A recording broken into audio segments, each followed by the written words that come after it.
1600 kilometre લાંબુ દરિયા કિનારો ધરાવતું ગુજરાત દરિયાઈ સુરક્ષા અને ગુજરાતના બંદરો પછી સૌથી વધુ કારોબાર દેશમાં અગ્રેસર છે.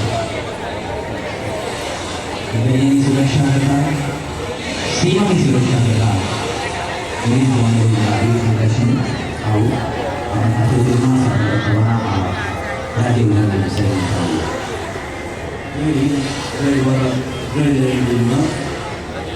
आप सौ दिवाળી રહ્યા છો મરીન ટાસ્ક ફોર્સ જેને MTF તરીકે ઓળખવામાં આવે છે અને SDRF state disaster response force દ્વારા પ્રસ્તુત દરિયાઈ સીમા પેટ્રોલિંગ અને સર્ચ ઓપરેશનની ઝાંખી દર્શાવતો રહેવો.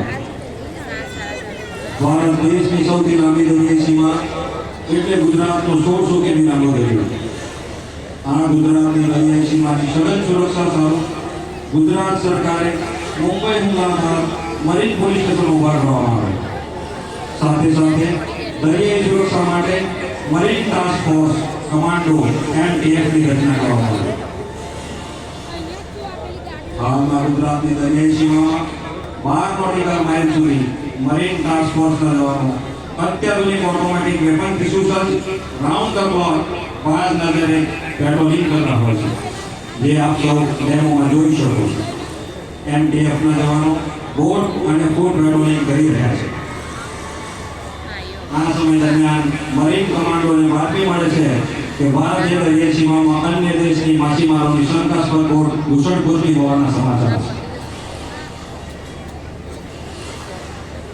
MTFને પેટ્રોલિંગ સમય દરમિયાન શંકાસ્પદ બોટ મળી આવી. MTFના જવાનો શંકાસ્પદ બોટને કોર્ડન કરે છે. બોટમાં પહોંચી બોટમાં સવાર તમામ માછીમારોની પૂછતાછ અને કારણો ચેક કરી સર્ચ કરે છે.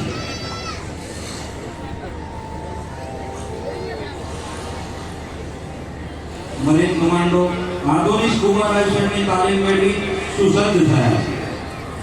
સ્કુબા ડાઇવર્સમાં મરીન ટાસ્ક ફોર્સના જવાન પાણીમાં ઉતરી બોટના નીચેના ભાગમાં સર્ચ કરે છે. બોટના નીચે અંડર વોટર સર્ચ કરતા શંકાસ્પદ માદક દ્રવ્યોના પેકેટ મળી આવે છે.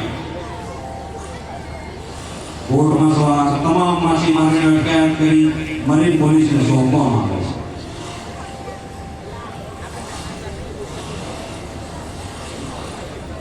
દરિયાઈ સીમાના તટ ઉપર MTFના જવાનો ફૂટ પેટ્રોલિંગ કરતા હોય છે, જે દરમિયાન માદક દ્રવ્યોના પેકેટ બિનવારસી હાલતમાં મળી આવે છે. આમ દરિયાઈ અને ફૂડ પેટ્રોલિંગ દરમિયાન ગુજરાતમાંથી મોટા પ્રમાણમાં ચરસ અને નશીલા પદાર્થ બરામદ કરવામાં આવે છે, જેની આંતરરાષ્ટ્રીય બજારમાં કરોડોમાં કિંમત છે. આવા જાબાજ જવાનોનો જુસ્સો જોતા પૂર્વ વડાપ્રધાન માનનીય શ્રી સ્વર્ગસ્થ શ્રી અટલ બિહારી વાજपेयीજીના શબ્દો યાદ આવે છે. भारत कोई भूमि का टुकड़ा नहीं है, यह जीता जागता राष्ट्र पुरुष है. यह वंदन की धरती है, यह अभिनंदन की भूमि है. यह अर्पण की भूमि है, यह तर्पण की भूमि है. इसकी नदी नदी हमारे लिए गंगा है, इसका कंकर कंकर हमारे लिए संकट है. हम जिएंगे तो इस भारत के लिए, हम जिएंगे तो इस भारत के लिए, हम मरेंगे तो इस भारत के लिए. और मरने के बाद भी गंगा जल में बांधी हुई हमारी अस्थियों को कोई कान लगाकर सुनेगा तो एक ही आवाज आएगी, भारत माता की जय, भारत माता की जय.